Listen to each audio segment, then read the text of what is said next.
exclusive inventory, fragmented tech, high minimums. Programmatic is built for the few, but advertisers need scale without the complexity. AdLib sits above it all, orchestrating activation, optimizing 24/7, 365, and giving you back 40% of the time spent juggling multiple DSPs and media partners. One login, every platform. No trade-offs. Go to getadlib.com, GETADLIB.com.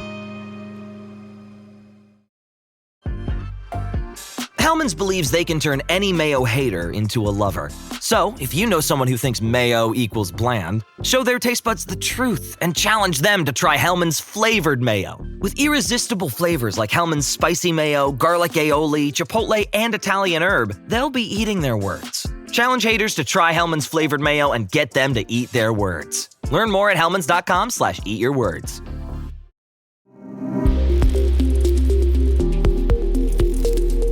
At risk of alienating our listeners by making yet another Taylor Swift reference, just know, this has been a huge week for Swifties. I'm Kate with Marketecture, and this is The Refresh, your weekly download on what went down in advertising. Today is Monday, August 18th, and this week on The Refresh, we're covering Walmart and the Trade Desk's new relationship status, Google's use of large language models to fight ad fraud, and a nice recap of final Upfronts numbers from Variety. So let's get into it. If people were still using Facebook to broadcast their relationship status to the world, Walmart and the Trade Desks would have just been updated from exclusive to open, leaving industry speculators and skeptics to wonder, is this Walmart's way of saying, you're losing me?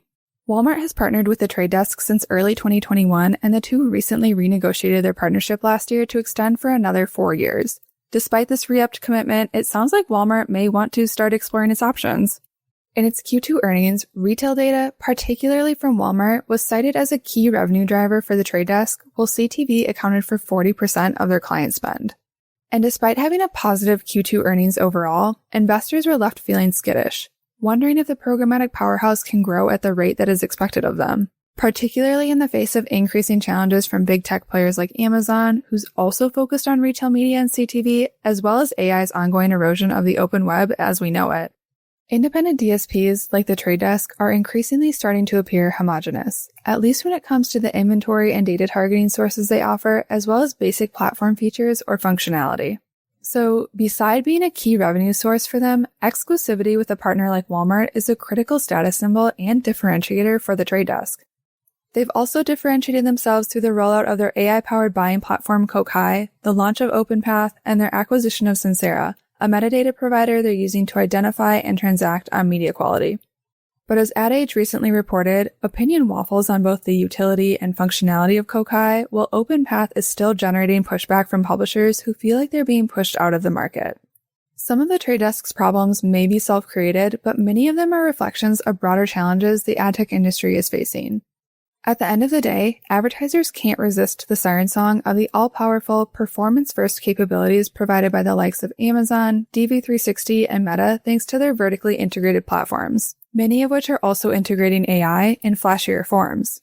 These platforms also have a superpower that the Trade Desk and other DSPs like them just don't: direct access to owned inventory and, more importantly, highly detailed first-party customer data. Despite these giants receiving ongoing criticism for their media quality and overall integrity, just look at any recent analytics report, they're irresistible to advertisers. The Trade Desk isn't just fighting a David versus Goliath battle, and I'm talking comparatively here. It's not entirely fair to say other DSPs are competing against the Googles and Amazons of the world the way that the Trade Desk is. They're fighting a battle of will against advertisers who proclaim they want to invest wisely into media and platforms that prioritize the integrity of the broader industry and the integrity or reputation of their brand as a result, while actually investing in platforms that can show direct correlation to business outcomes, which are then easily and confidently shared in QBRs and boardrooms alike, regardless of whether those results should actually be taken at face value. All in all, Walmart may be looking for greater negotiating power or expanded revenue opportunities when it comes to who they share their retail data with. Or they may be building out their own in-house buying platform. I'm skeptical of this, at least in the near term, but they certainly have the resources to do it. For any DSP, losing a differentiator like this just adds more weight onto an increasingly heavy load. Moving over to Google, where we have to give credit where credit is due. They've been quietly testing out machine learning and AI-based tools to eliminate or mitigate invalid traffic activity in web and app environments over the last year and a half. The Big G told Kendra Barnett over at Adweek that the efforts have led to meaningful reductions in IVT since late 2023. Google's traffic quality division has been working with teams at Google Research and Google DeepMind to deploy multimodal large language models that are designed to browse the web and apps the way a human would. These models aren't just running pre-programmed algorithms for analysis, they're using advances in large language models to understand the actual functionality and navigational components of an app or website. These tools are also designed to monitor and capture activity on these properties. They're recording things like accidental clicks and screenshotting elements of poor ad quality, whether that's a disruptive experience or deceptive practices, say ads that are difficult for the user to see or engage with but still garner impressions. This activity is then sent to a human for review to decide how to enforce policy appropriately. A key data finding is that one of these efforts led to a 40% reduction in mobile invalid traffic.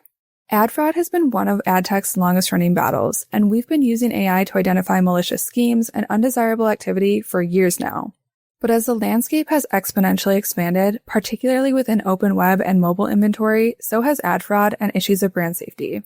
As humans, we cannot physically keep up with or address the sheer volume of issues that are proliferating in these spaces. And although we're already using machine learning-based AI techniques to combat malicious activity in the ad ecosystem, we've also been waiting for these advanced AI opportunities, like large language models, to be put into play. Large language models are able to understand context and engage on a level that is more human than ever. They improve on traditional machine learning thanks to their reasoning capabilities, which allow them to understand and interpret language and meaning rather than solely working within predefined rules. Google's research is demonstrating that using these AI capabilities to identify and resolve issues of ad fraud carries a lot of promise for the ad industry to be able to create human-like reviews at a scale that we as humans just physically cannot. Rounding out the refresh today is a little wrap-up of Upfronts. Variety reported that for the third year in a row, primetime TV ad commitments have declined. Advertisers continue to invest in more niche audiences who are watching across a multitude of platforms and programming rather than betting most of their money on monocultural moments that come with primetime viewing. One thing I've been thinking about a lot lately is society's shift towards subcultures or microcultures. This plays out perhaps most prominently in TV and video environments, so while it's no surprise to see Upfronts investments follow this trend line, it is affirming to see the numbers that back it up. Let's talk about those numbers. Dollars committed to broadcast primetime fell 2.5% to about $9.1 billion, while the previous year netted $9.34 billion. On the cable side, spend commitments fell 4.3% to $8.68 billion, down from $9.1 billion the year prior. In sharp comparison, streaming saw investments rise almost 18% to $13.2 billion, a $2 billion improvement on the $11.2 billion that were committed during the 2024 upfronts. Total ad commitments rose nearly the same amount, up to $31 billion from $29.5 billion in 2024. At the start of the upfront season back in May, we were in the thick of tariff uncertainty, and it was widely speculated that advertiser spend would be stifled.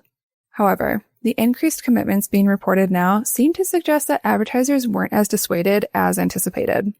And in some cases, networks did cut rates to secure more ad dollars, but these cuts weren't as significant as they were last year. CPMs for broadcast landed at $43.50, a 4.1% decline, and $19.35 for cable, which was a 6.1% decline. On the streaming side, the average CPM for a 30-second ad fell by 7.6%. However, streaming CPM declines are more likely stemming from an imbalance of supply and demand in the overall market, thanks to an influx of inventory rather than the need to negotiate with advertisers to entice them to buy ad space. It's no surprise that advertisers want to invest more in streaming as audiences flock to it. But they're also after the advanced capabilities that tech-powered streaming platforms present: nuanced audience targeting, more sophisticated measurement opportunities, and the growing ability to transact on that inventory programmatically. On top of that, major platforms have been focused on achieving and growing profitability by increasing ad loads, upping prices to encourage shifts to ad-supported tiers while hopefully reducing churn, and cracking down on password sharing.